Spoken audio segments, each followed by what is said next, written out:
You know, the Hollywood Reporter just published something I genuinely never thought I'd see in one of the trade papers. A veteran director in print telling studio executives, stop pretending to be artists. Put the suit back on. Be the shark again. And the funny thing is, television already gave us the perfect picture of exactly what he's asking for. It was 20 years ago on HBO. And if you've been watching this channel for any amount of time, you know the argument I've been trying to make for over a year now. And that's that audiences didn't leave Hollywood. Hollywood left the audience. The people who run the studios stopped asking, what's the best story that we can tell? What does this project do for movies? What does it do for the consumer, the fans who watch it? And they started asking, what does this say about me as an executive? What does this say about me as a director or an actor? And the box office has been punishing them for it for over a decade now. Over and over again in numbers so large you'd think somebody would have noticed. Well, somebody finally did notice. The Hollywood Reporter just ran an opinion column from that veteran director, a guy who spent decades pitching these same executives, and it is the single bluntest piece of writing I have ever seen in a major trade publication, at least in the last 10 or 15 years. The title alone is Bring Back the Hollywood A-Hole. You know what I'm saying.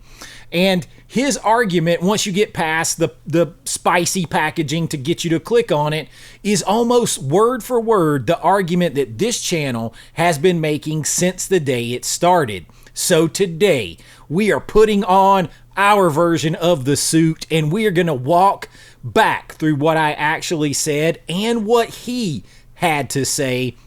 And then I want to look at it specifically through the lens that I don't think anybody else on YouTube or anywhere else is ever going to use. We're going to use a character who embodied everything this article is asking for, and it was played for laughs on HBO 20 years ago when we could still laugh about things like this, because Ari Gold on Entourage wasn't just a great character. Ari Gold was the last honest portrait of a guy Hollywood just admitted it needs back. So pop that tape in. I got you. Let's go do this. So, return to the king, or exile yourself from this town forever. You have until the end of the day tomorrow to agree to be rebranded mine.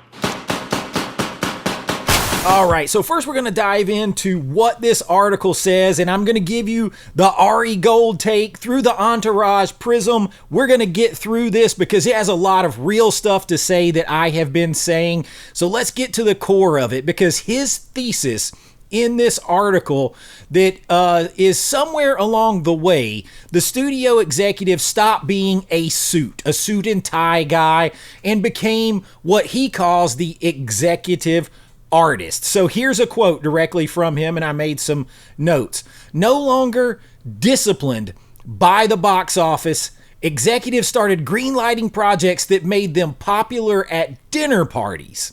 Luxury beliefs, virtue signals, cultural homework masquerading as entertainment. Think about that. Cultural homework masquerading as entertainment. And I want that phrase framed, because that's something I preach in here all the time. He says that it is the single most embarrassing thing, because that is a 5-word description of the last decade and a half of studio filmmaking. I mean, in one little short statement. It's one of the best I've read to encapsulate in such a small amount of words. And it's coming from essentially inside the building, one of their guys. This isn't a YouTuber. This isn't a culture war channel saying this. This is a working director in the Hollywood Reporter describing what he's been watching happen in pitch rooms and on screens across America for the better part of the last 10 or 15 years. And it doesn't stop there, because he says that the executives fell into the same trap as the mere artist, believing you are more interesting and more important and intelligent than the audience that you are making your product for. So, more interesting and more important than the audience. That's the disease right there. You think you are virtue signaled, self-important, way above the plebes that you're looking down on. That is the whole disease in one sentence. Every franchise that has gotten its soul taken out, that's been hollowed out, every legacy character that has been deconstructed, every movie that has felt like it was lecturing you and wagging a finger at you instead of entertaining you first, it all flows from that one inversion. The moment the people making the bets decided the audience was something to be corrected, lectured to, and put on the right path rather than served, that's what you got. And here's his conclusion. And again, these are his words, not mine, because I'm trying to quote him. So don't go say Chase at AV Pop Culture said this. These are his words. This is just making the argument that I've been making. He says executives need to stop trying to be theater kids at the Oscars and put the suit back on and become the brilliant, greedy, tasteful money animal who funds the dream. Think about that. The brilliant, greedy, tasteful money animal that funds the dreams. It's no different than Walt Disney having to have his brother Roy figure out how to pay for all these huge dreams and rein him in when he had to. It has always been there. You need that, and we've gotten away from that because everyone is so deep in the messaging, in the agenda, in their bubble that they are trying to push on 85% of the audience that doesn't want it. Hollywood used to have a whole ecosystem of those brilliant, greedy, tasteful animals. Hollywood needed them. They still need them. And the reason I know it did, the reason you know it did, is that HBO built one of the most beloved characters of the early 2000s out of that exact same animal. It was Ari Gold. Give me something big. Anybody, please. Jesus Christ, you all suck. If I didn't have a 5-year lease on this place, I'd shut it down and work out of a cardboard box by myself. Now, we're going to look at this to prove his point and mine. Entourage premiered in 2004, I believe, and if you weren't there, it's hard to explain how big that show actually was. It was a Sunday night hangout show, a male fantasy of Hollywood, 4 buddies from Queens, riding a movie star's career through the industry, but everybody who watched the show knows the truth about this. The star of the Entourage show was never Vincent Chase. Never. It was Jeremy Piven's Ari Gold, the agent, the shark, the guy screaming into 2 phones at once, terrorizing his own agency, saying things that HR departments have nightmares about nowadays, and winning multiple Emmy Awards because the audience loved him. And I want to ask this question because the THR, the Hollywood Reporter article, makes this suddenly relevant. Why? Why did we love Ari Gold? Why do we still love Ari Gold? Why do we still want Ari Gold, the suit, back? The guy who just doesn't give a rip. Because here's the thing about Ari Gold that the show understood perfectly. Underneath the profanity, the tantrums, the explosions, the lovely political incorrectness, Ari was almost always right about the movies. Think about the actual structure of the show, season after season. Vince, the artist, all up in his own vanity, thinking he was some kind of higher, holier than thou most of the time talent, the flighty, beautiful movie star that he's portraying. He is constantly one bad decision away from torching his own career through the whole show. He wants to do a passion project. He wants to say something. He wants to be an artist. They even make the comment in the show, if he wants to be an artist, tell him to drive around in a Prius. If he wants to be a movie star, then he can have the Rolls Royce. And the show in the early 2000s knew this. It was right before the message first era really took over the industry. So if you watch it now, it plays almost like a warning. And who's the guy who has to grab him by the collar every time to try to save him from himself and his friends sometimes in every single season? It is Ari Gold, the money animal. And if it's not him, a lot of the times it's his brother, Johnny Drama, who has seen the other side of it because he's been there before and he's had his ups and downs. Ari's job, though, is the entire function in that story. It's to see the big picture. The big picture that the artist can't see. Vince sees a script that will make him feel important. It will make him seem important to other people. Ari sees a career, a market, an audience, a mortgage. Vince wants Median. That's all we hear. He wants Median. Ari knows damn good and well that is cursed. Median is a bomb before a frame of it is ever shot. And the artist, Vincent Chase, and his hangers on keep almost driving the car off the cliff. And the suit has to keep grabbing the wheel until finally they just have to sink. All right, he has to get rid of Ari because Ari's like, no, it's wrong. It's going to bomb. And he has to get someone who will listen to him and stroke his ego and be in that bubble with him. And guess what? Median fails epically.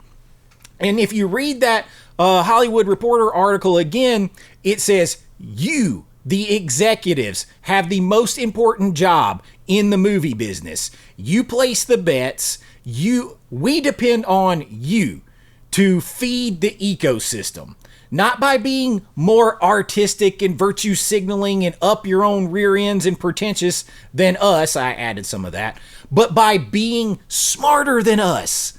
They count on that. That's Ari Gold. That's what Entourage was. That is the precise description of Ari Gold's job on that show. The article is essentially begging Hollywood's executive class to watch their own HBO catalog and remember what they used to be. And I see Doug Ellen on Instagram all the time, creator of the show, who's out there. He's saying these same things. He's saying the inside the bubble, all of the stuff, the politics that have creeped over into movies that are destroying the area that he lives. That's not Entourage. They need the Entourage style back. He's saying it in real life to go right along with this Hollywood Reporter article. But here's what changed and what gets really interesting to me, because the timeline matters. Entourage ran from like 2004 to 2010, 11-ish. And the reason Ari Gold could exist as a beloved character and not an anti-hero, not a villain, but a guy who the audience is rooted for, is that in that era, everyone still agreed on what his job was. It didn't seem out of place. The agent fights for his client's career. The studio fights to have a big hit and make a lot of money. The artist fights for the art. And it's the tension between them that's what makes the machine work. The give, take, the back, forth. And that is what is missing now, because everyone is just patting each other on the back and feeding this virtue signaling agenda first kind of circle jerk all the way around, and it's spiraling them to box office flop after box office flop.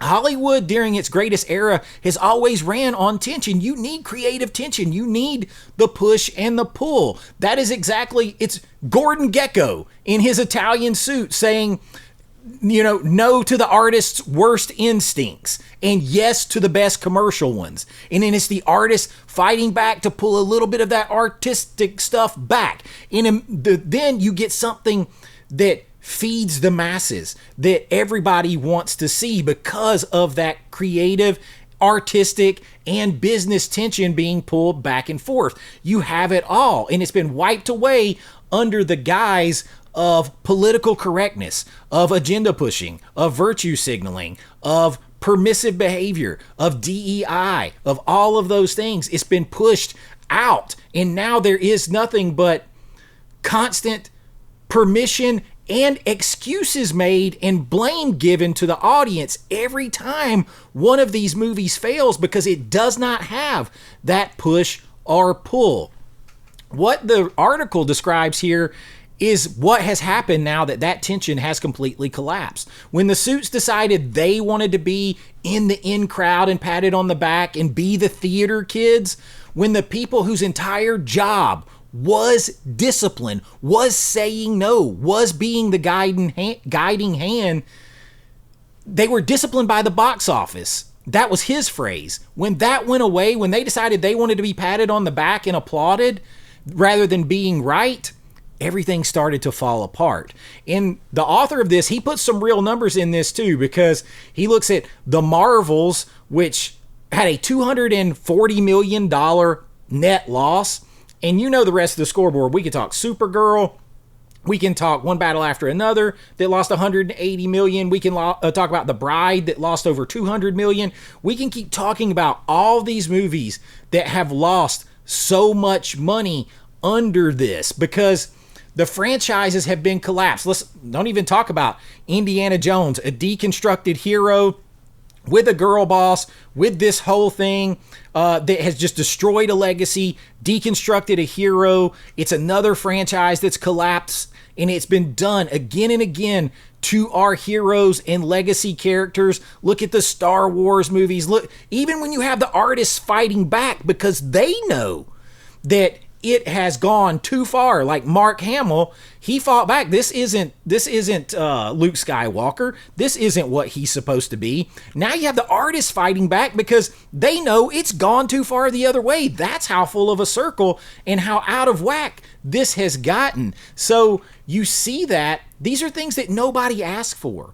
Nobody wants to see Indiana Jones deconstructed. They don't want to see Luke Skywalker thinking about murdering his nephew while he sleeps because he could be bad. They don't want to see this done to their heroes and franchises.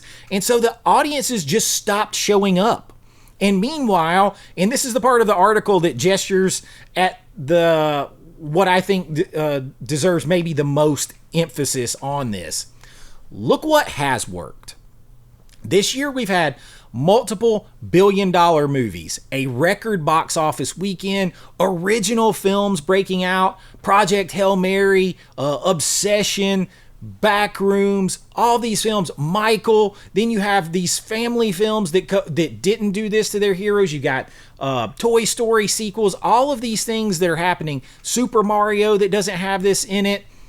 And almost every single one of them has that in common. They are story first, feel good, spectacle driven, audience respecting entertainment with no virtue signaling homework. The audience never left. The audience was never the problem. They've literally been standing there begging, cash in hand, for you to give them the movies that they want. Now, do I think that we have to have everybody actually just be jerks to get this done and scream and yell at people all the time? No, you don't have to have that. Of course, that's the hyperbolic version, but you do need someone who's tough enough to put their foot down. You don't have to be, an a-hole to get this done. You don't have to be. But honestly, a lot of those sharks, they greenlit stuff that sucked too. That definitely happens. They're not magic, but the magic is created in that push and pull, in that separation, so to speak. You need checks and balances at every level of anything that you do. And the real point here is about discipline and humility. The executive's discipline is the box office. It's the people. It should be the audience, the market. And when that's your master, you're forced into a certain kind of humility. You can't greenlight everything that flatters you at dinner parties and gets you virtue signal points, because the numbers will humiliate you in the end. The problem is they've all become so permissive and in this circle of congratulations of pushing their agenda that even the failures don't humiliate them the way they should, because they blame you, the audience. They blame misogyny, they blame sexism, they blame whatever isms they can. They blame you for not showing up to their movies. They don't take any responsibility, which is something else that is a problem overall. But the moment the executives sort of freed themselves from any kind of discipline, from having to answer to the audience in any way, that was the end of it right there. Because the moment the streaming money came in and corporate consolidation meant that nobody ever really had to get punished anymore, and they could just blame you instead, the humility went out the door. Because the audience became something that needed to be looked down on, educated, have their finger wagged at, and to carry on the message that they believe is right and that they are pushing on you, instead of the audience being something they answer to, something they serve, and something that can make them tons of money. You became the problem. You, as the audience, became the enemy. And you don't need to have an a-hole back to understand that. You need accountability back. Ari Gold, for all of his volume, for his ridiculousness, he answered to results every single day of his fictional life. That's the part worth bringing back. So here's where we land. You got a veteran director in a big trade paper getting pushed far enough to come out and say what many of us have been saying. It's that what the audience is, not just me or other YouTubers, it's what audiences have been saying for all this time. Stop assigning homework. Stop blaming us. Stop destroying characters and franchises that we love. Respect the audience. Remember that the job is placing smart bets on great stories and great characters, and there's honor in that. They have been calling you a suit like it's an insult, he writes. It isn't. It's the job. He says in the article that we better get back to making movies with white guys flying jets and fighting, and the Macho Man coming back, and all of these things that we left, and good storytelling. He calls it out in the article that we need that kind of stuff. And that is what people, Top Gun, Maverick, F1, these are things that people want to see again. 20 years ago, television already showed us that audiences don't just tolerate a guy like Ari Gold.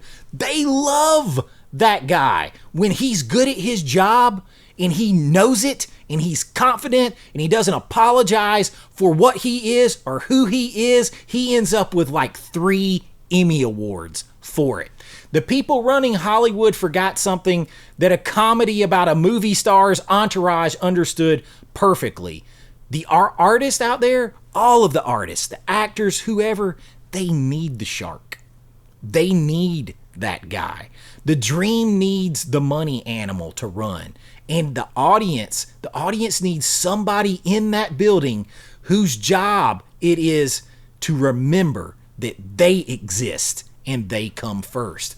Hollywood's own biggest trade paper just admitted it. So now we're going to find out if anybody in those buildings still actually reads. So let me know in the comments what you think about this. Is it time to go back to the Hollywood shark, to go back to giving us the movies that have stood the test of the time, from films in the 70s, 80s, 90s, and early 2000s? Is it time to go back to entertaining movies again that are free of messaging and virtue signaling and being patted on the back? Is it time to bring back the Hollywood a-hole to get it done? Let me know and give me your favorite Ari Gold moment while we're at it in the comments, because I do love me some Ari Gold. And if you like this video, please like it, subscribe, hype it up. That helps the channel.